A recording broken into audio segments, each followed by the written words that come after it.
Now let's talk about the two basic approaches to representing a three-dimensional object: shape and appearance. So here's what we mean by shape representation. There's a very long history here. The explicit representation of the three-dimensional geometry of an object is used in many different domains: manufacturing, factory automation, and so on. So this is one particular representation that you're seeing here, which we'll call the voxel representation. A voxel, by the way, is the generalization of a pixel. Pixel, if you remember, is a picture element in 2D. A voxel can be seen as a volumetric or volume element, so you have a cell in 3D. So you can represent any object by simply saying which cells are occupied and which cells are not occupied. For that matter, you can make it a little bit more nuanced and also have cells that are partially occupied. So here you see a voxel representation of a fairly complex object. Such representations have proven to be quite useful in computer graphics and for computer-aided design, but not quite as useful in the context of computer vision. We need more efficient representations. Another way to represent the three-dimensional geometry of an object, particularly opaque objects, is by representing the shape of the object. You don't need the entire volume, you just need to know what covers the volume. And many different approaches have been taken to shape representation. You can use very simple primitive shapes like planes and spheres and so on, low-order polynomials, or you can use more complex splines, or you have some fairly exotic representations such as this one shown right here, which is called the superquadric.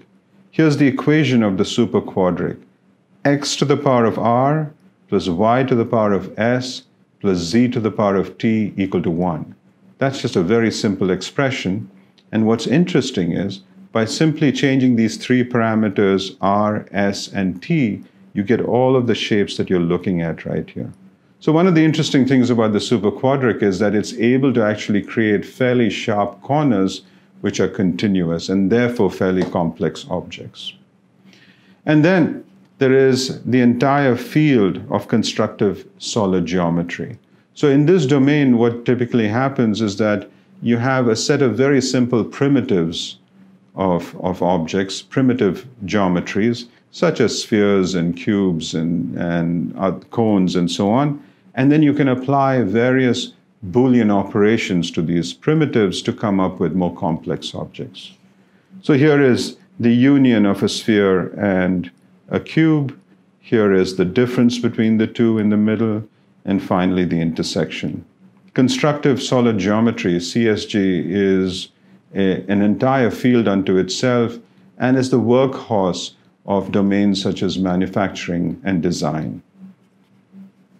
Now, the issues with 3D shape modeling in our context, which is object recognition, is that it requires the explicit measurement of three-dimensional shapes. Either you have to design a model by hand or you have to measure the model by using a 3D sensor. It can be done, but you need to create an entire database of such models for a collection of objects, which can be fairly tedious to do in general, at least in the context of generic object recognition. And then when you do recognition as well, you may have to use a 3D sensor to recover the three-dimensional shape of the scene and then try and find the geometries that you recognize in this 3D depth map that you've recovered. So these are the disadvantages of using 3D shape modeling, and it can be fairly computationally expensive, especially for large collections of objects, and may require hardware such as 3D scanners, some of the techniques we've described before in the context of structured light, and so on. So a very attractive way to view the recognition problem is by trying to recognize objects from their visual appearance. So let's take a look at what we mean by visual appearance.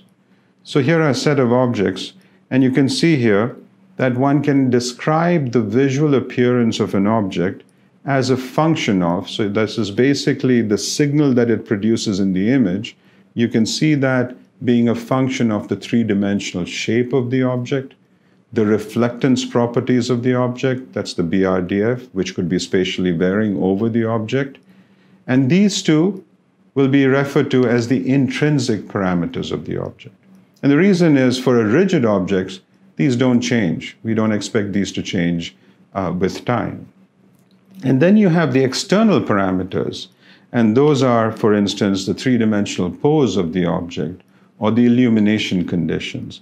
These are things that are beyond our control. They're external parameters, and often in solving the recognition problem, you're not just recognizing the object, but also finding these parameters, the extrinsic variables. So that is the definition of visual appearance, and that is what we're going to try and compactly represent in order to achieve recognition.